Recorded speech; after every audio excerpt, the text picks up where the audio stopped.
Bonjour les amis, ceci est la 31e édition de la revue de la semaine. Oui, la 31e. Bon, allez, d'abord le générique.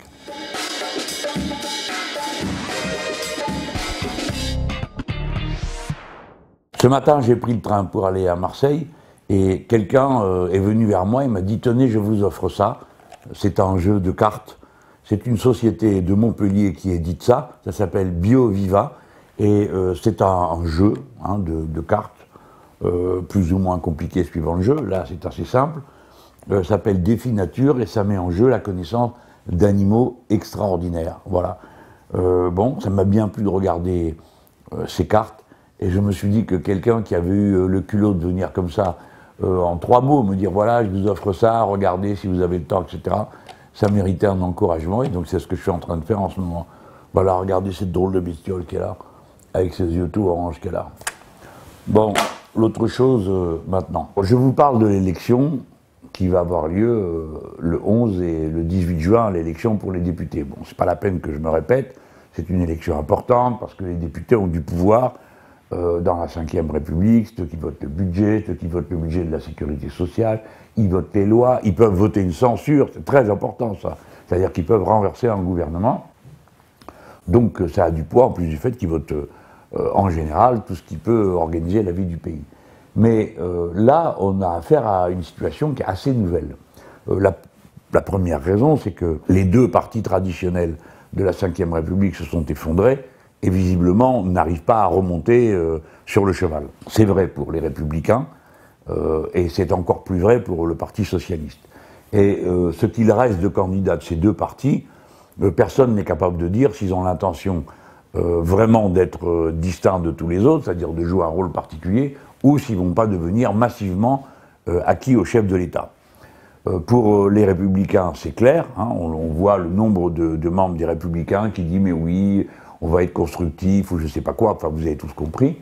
Pour le Parti Socialiste, on avait une déclaration de Jean-Christophe Cambadélis, mais maintenant c'est le chef de la campagne des élections législatives et le patron réel du groupe socialiste, c'est M. Cazeneuve, justement, qui dit je souhaite que pour l'équilibre de la vie du pays, nous formions une coalition avec M. Macron dans laquelle chacun serait respecté. Il a déclaré ça à RTL.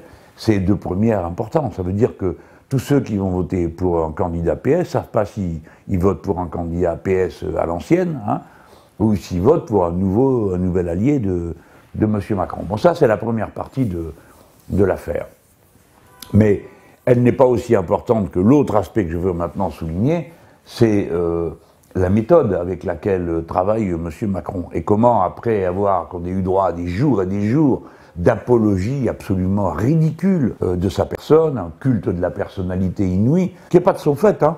Attention, c'est le fait d'une petite caste médiatique. Je suppose que tous ces gens essayent de se placer, hein, parce qu'ils savent que leur patron, il n'y a que 9 personnes qui possèdent quasiment tous les médias du pays, 90%, comme ils pensent que leur patron est proche de Macron, alors ils font du zèle. Je ne vois pas d'autre explication à de telles séances d'hystérie apologétique que celles qu'on a vues à la télé ou qu'on lit dans la presse écrite, c'est encore plus pitoyable.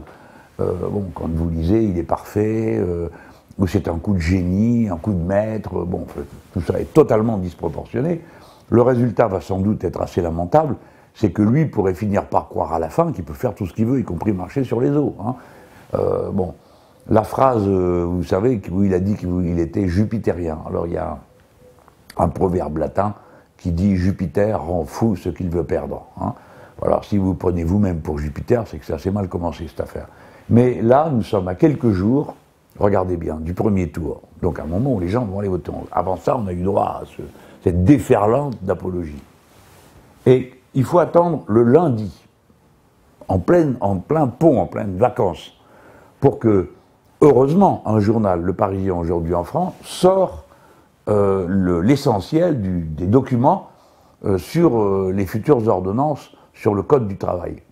Et tout le monde est consterné, parce que ce n'étaient pas les questions qu'avait soulevées jusqu'à présent M. Macron qui sont mis à l'ordre du jour, mais pratiquement toutes les questions qui concernent l'organisation de la vie du travail. Il faut bien vous rendre compte de ce que ça veut dire. Il y a 18 millions de personnes qui relèvent du Code du travail. 18 millions de personnes vont voir leur situation juridique au travail changer du tout au tout. Pourquoi? Le contrat de travail, notamment y compris le CDI, dans l'entreprise pourra être renégocié. Le contrat tout court, pour ceux qui arrivent, pourra être négocié.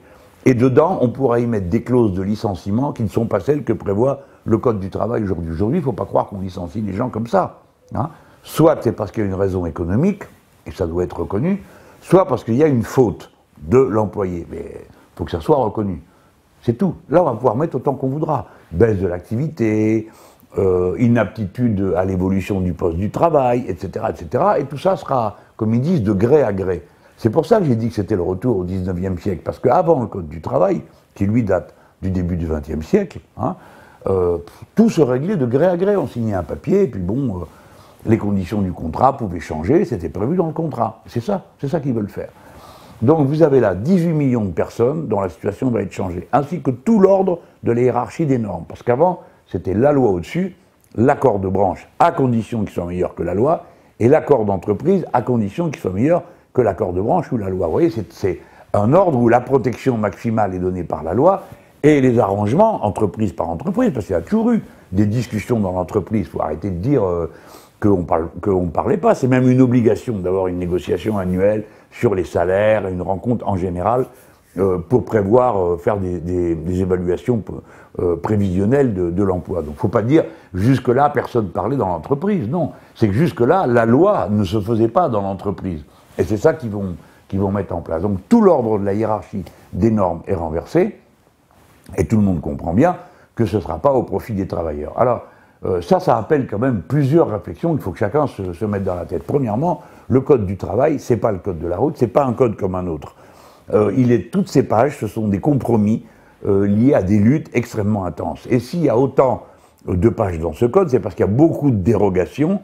Vous voyez que c'est pas si rigide et uniforme que ce que racontent les patrons, et notamment parce que le MEDEF a fait mettre des dérogations continuellement. Dans toute l'histoire du Code du travail, c'est toujours le MEDEF, les patrons, les gros patrons qui décident de ce qu'il faut changer pour adapter ici ou là. Donc la situation va être que maintenant tout va se discuter dans l'entreprise. Ça, c'est pas du tout une bonne nouvelle. Alors on nous dit oui, mais vous comprenez, ça va être négocié avec les syndicats. C'est pas vrai. Il y a des rencontres avec les syndicats, point. Mais ce sont des rencontres qui n'engagent à rien le gouvernement. Et même, quand bien même, je prends ce cas, mettons qu'ils finissent par, après avoir prévu ça, ne faire que ça, et présenter ce qu'il aura lâché comme des concessions. Alors on pourra dire tel ou tel syndicat signe. Mais je vous demande d'y réfléchir. C'est quand même un coup d'État. Ben bien sûr, un coup d'État social. Pourquoi? Parce que là, on aura eu le gouvernement avec ses ordonnances, qui prétend avoir discuté avec les syndicats. Mais quand bien même aurait-il discuté avec les syndicats, la loi dans ce pays, elle ne se fait pas entre le gouvernement et les corporations, le patronat, les syndicats ouvriers, etc. Non, il y a la société elle-même qui a des droits, la société tout entière. Et la société tout entière, où est-ce qu'elle est représentée? Au Parlement. Donc, ce n'est pas rien que de décider la loi par ordonnance, même après concertation avec les organisations syndicales. Ça veut dire que 18 millions de personnes voient leur situation juridique et sociale changer du tout au tout, et le Parlement n'a pas pu changer une ligne, une virgule, un mot à l'intérieur des lois que le gouvernement va écrire tout seul et faire approuver par ordonnance. Donc il faut mesurer la violence d'un coup pareil. Et c'est extrêmement autoritaire comme méthode. C'est pour ça que je parle de coup d'État social. Alors, on pourrait dire, c'est quand même curieux, il s'énerve que sur la question du droit du travail. Bon, c'est beaucoup. Le travail, le salaire, c'est le cœur du problème de la répartition de la richesse après que les gens aient produit cette richesse. Donc c'est énorme. Un coup d'État social, c'est pas un sujet cantonné dans un recoin de la vie de la société, non. Ça concerne le cœur de la vie de la société. Donc, quand ils ont pris goût à la violence sur le plan social, ils ont pris goût aussi à la violence sur le plan des libertés. Les libertés démocratiques dans notre pays sont mises en cause par ce gouvernement. Pourquoi? parce qu'il s'apprête à introduire dans le droit commun, c'est-à-dire la loi qui s'appliquera tout le temps, les éléments de l'état d'urgence. L'état d'urgence, c'est une invention qui est censée correspondre à des nécessités d'une situation inouïe face à laquelle il faut des répliques qui sont de l'ordre de l'extraordinaire parce que d'habitude on ne vit pas comme ça. Ben, précisément, l'état d'urgence est extraordinaire, pas ordinaire. Alors qu'est-ce que ça va donner là aussi? Ça change tout. Autrefois, pour faire une perquisition chez vous, ou pour vous assigner à résidence, une perquisition, vous comprenez ce que ça veut dire. Des policiers viennent chez vous, ils fouillent partout, ils cherchent quelque chose. Ou ils ne savent pas ce qu'ils cherchent, mais ils fouillent partout, pour voir ce qu'il y a. Et l'assignation à résidence, c'est la décision que vous n'avez pas le droit de sortir de chez vous. Ou vous n'avez pas le droit d'aller plus loin que la rue qu'il y a en bas de chez vous. Ce sont des mesures contre la liberté individuelle qui sont considérables. Ce ne sont pas des détails. C'est pourquoi à chaque fois, c'est un juge qui peut décider de ça. Parce que ce sont des mesures qui sont extraordinaires. Hein. Sauf que dans l'état d'urgence, c'est le préfet qui décide de ça, tout seul. Il n'y a pas besoin d'un juge. Donc on va avoir des actes d'une extrême gravité pour les libertés individuelles qui vont être décidés par une personne, en fonction évidemment des objectifs qui auront été assignés par l'étage du dessus, c'est-à-dire par le niveau politique. En l'occurrence, le ministère de l'Intérieur, dont dépend chaque préfet. Et c'est tellement vrai que pendant la période de l'état d'urgence, l'essentiel des assignations à résidence a été fait, dans la proportion, je crois, de 90%, contre des militants écologistes ou des militants syndicalistes à propos d'événements ayant à voir avec les batailles écologistes ou les batailles sociales. Vous vous rendez compte, c'est déjà le cas. Ça veut dire que ça va être une méthode qui pourrait être généralisée. Avant une manif, on peut décider, comme on l'a vu dans le passé, que tous les manifestants doivent être contrôlés, on contrôle leur identité, ou bien on fouille leur sac. Hein. Vous l'avez vu tout ça déjà. Ensuite, on peut décider avant une manif que celui-ci ou celle-là n'a pas le droit de sortir de chez lui. Là, on se retrouve, là, c'était les méthodes sous Napoléon III, ce genre de truc. À chaque fois qu'il y a eu un régime autoritaire, c'est toujours ce genre de mesure qu'il a pratiqué, mais abondamment. Tout ça va se faire là. Et nous l'apprenons 3 jours avant le vote. S'il n'y avait pas le journal Le Parisien, on ne savait pas ce qu'il y avait dans les documents sur le Code du travail. S'il n'y avait pas le journal Le Monde, on ne saurait pas ce qu'il prévoit sur l'état d'urgence. Et j'aime mieux vous dire que les journalistes, ça les fait réfléchir. Parce que dans l'état d'urgence, il y a toutes sortes de protections qui concernent les sources de l'information pour les journalistes, leur possibilité d'enquêter, tout ça, dans l'état d'urgence, c'est soumis à contrôle. Donc, 3 jours avant le vote, on apprend que les dispositions de l'état d'urgence vont passer dans le droit commun. Donc, vous voyez la méthode qui a été celle du gouvernement.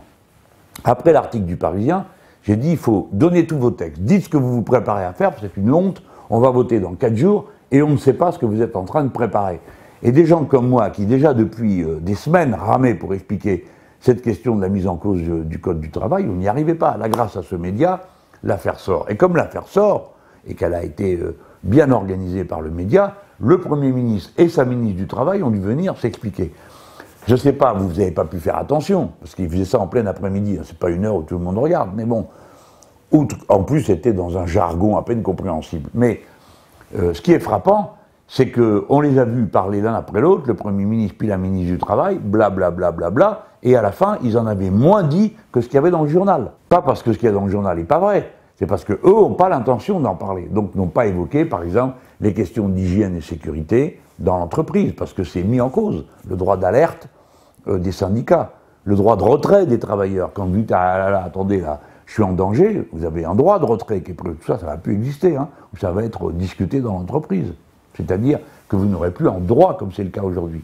Donc c'est quand même des questions essentielles. Rien, pas un mot des deux sur ce sujet-là à la télévision. Ils en ont donc dit moins que ce qu'il y avait dans le journal. Mais sur cette affaire d'état d'urgence, au moment où ils viennent parler de la remise en cause du Code du travail à la télé, ils savent qu'ils sont en train de préparer le passage de l'état d'urgence dans le droit commun. Rien, pas un mot.